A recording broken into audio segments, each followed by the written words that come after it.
উত্তরবঙ্গে গিয়ে আজকে যা যা প্রতিশ্রুতি দিয়ে আসলেন অভিষেক বন্দ্যোপাধ্যায়, আদৌ কি এগুলো হবে? কারণ তাদেরই তো সরকার 15 বছর ধরে রয়েছে। চা বাগান নিয়ে যা যা প্রতিশ্রুতি দিলেন এগুলো কতটা বাস্তব? এই করে দেবো, ওই করে দেবো। একেবারে মিথ্যে কথা। এরা মিথ্যা কথা ছাড়া অন্য কথা বলে না। মিথ্যা কথা বলে মানুষকে করে। যত চা বাগান আছে উনি কিনে নিয়েছেন এবং চা বাগানগুলো সমস্ত প্রমোটিং এর কাজে ব্যবহার হচ্ছে। ওখানে রিসোর্ট তৈরি হচ্ছে, বার তৈরি হচ্ছে, চা বাগান শ্রমিকরা আজকে শেষ হয়ে গেছে।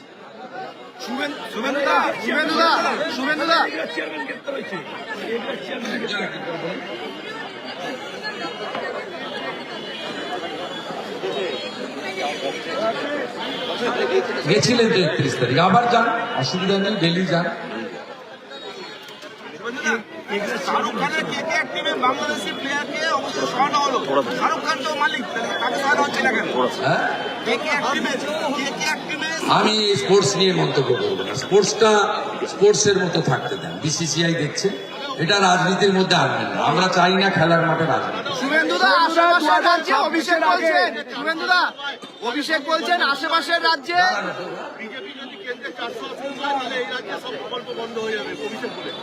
বিজেপি 4 আসন পাবে তো, 29 সালে পাবে। আগে পশ্চিমবঙ্গ ওরা থাকুন, এই পার্টিটা উঠে যাবে পশ্চিমবঙ্গ থেকে যেদিন হেরে যাবে।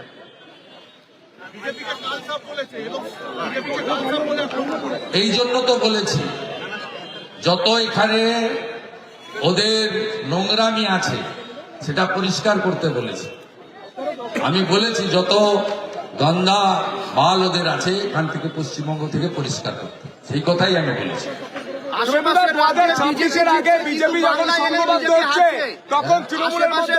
বিজেপি জিতছে কিন্তু বাংলায় হেলেই বিজেপি হারছে, অভিষেক বলছেন। ভোট চুরি করে বলে, ভোটার লিস্টে ভুয়া ভোটার আছে বলে, মৃত ভোটার আছে বলে।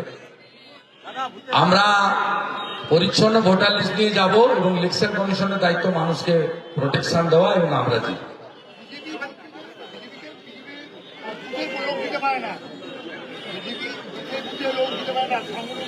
উনি তো 11-র আগে ছিলেন না। 2009-এ যখন অর্জুন সিং আমরা প্রথম 26টা লোকসভা কেন্দ্রে যেতে জোট, তখন তৃণমূল কংগ্রেস এসোসিয়েট জোট ছিল।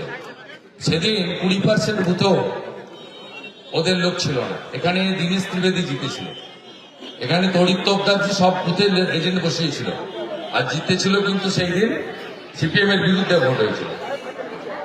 আর বিজেপিকে নিয়ে ওকে ভাবতে হবে না। আমরা এবারে 62,000 বিএলএ 2 দিয়েছি ভারতীয় জনতা পার্টি।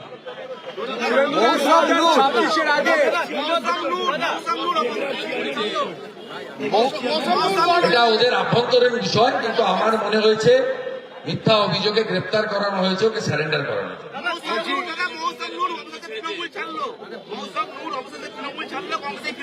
মনিকান চৌধুরীর পরিবার আত্মমর্যাদা আছে, তাই চোরদের সঙ্গে ছেড়েছে। বাকিটা আমরা বলবো না। আমাদের সঙ্গে কংগ্রেসেরও লড়াই, সিপিএম এর সঙ্গেও লড়াই এবং তৃণমূলের সঙ্গে মূল লড়াই। শুভেন্দুরা, 2026-এর আগে বিজেপি যখন সংঘবদ্ধ হচ্ছে তখন রাজ্যের শাসক দল তৃণমূলের মধ্যে গোষ্ঠীকন্দল প্রতিদিন দেখা যাচ্ছে। আজও আমরা দেখতে পাচ্ছি রচনা ব্যানার্জি ভার্সেস অসিত মজুমদার, অন্যদিকে কল্যাণ বন্দ্যোপাধ্যায় বলছেন একসঙ্গে চলতে হবে। ওটা ওদের আভ্যন্তরীণ বিষয়, আমার বিষয় নয়। জনগণ জেগে গেছে, সনাতনীরা ঐক্যবদ্ধ হয়েছে, জাতের নামে ভাষার নামে বিভক্ত হবে না, সবাই মিলে সরাবে এবং পশ্চিমবঙ্গে 26-এর নির্বাচন তৃণমূলের বিসর্জন। কয়েকদিন আগে আপনি ফেসবুকে একটি পোস্ট করেছেন চোরেদের পাঁচালী, উন্নয়নের পাঁচালী তৃণমূল কংগ্রেস যখন একদিকে চালাচ্ছে, এই যে ওটা ডাবগ্রাম ফুলবাড়ি থেকে কিছু ছেলেরা তৈরি করেছে, আমরা ওটা গ্রহণ করেছি। আগামীকাল থেকে প্রত্যেকটা গ্রামে, নন্দীগ্রামে আমি বাজাবো, অন্যরাও বাজান, ক্যাসেট লাগলে আমি দেবো। এই চোরেদের মুখোশ খোলার দরকার রয়েছে। তোমার বাবা মা আজকে উষ্মা প্রকাশ করেছেন যে কেন্দ্রের কোন নেতা তাদের সাথে আর কথা বলছেন না, তাদের সাথে দেখা করছেন না। আমি কথা বলি না, আমি ওনাদের সেন্টিমেন্টকে মর্যাদা দিই, এটা কাউন্টার করা আমার কাজ না। ধন্যবাদ, ধন্যবাদ।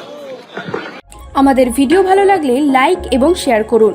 কমেন্ট সেকশনে গিয়ে জানান আপনাদের মতামত। আরও ভিডিও পেতে আমাদের চ্যানেল সাবস্ক্রাইব করুন এবং প্রতি মুহূর্তে খবরের আপডেট পেতে প্রেস করুন বেল আইকন।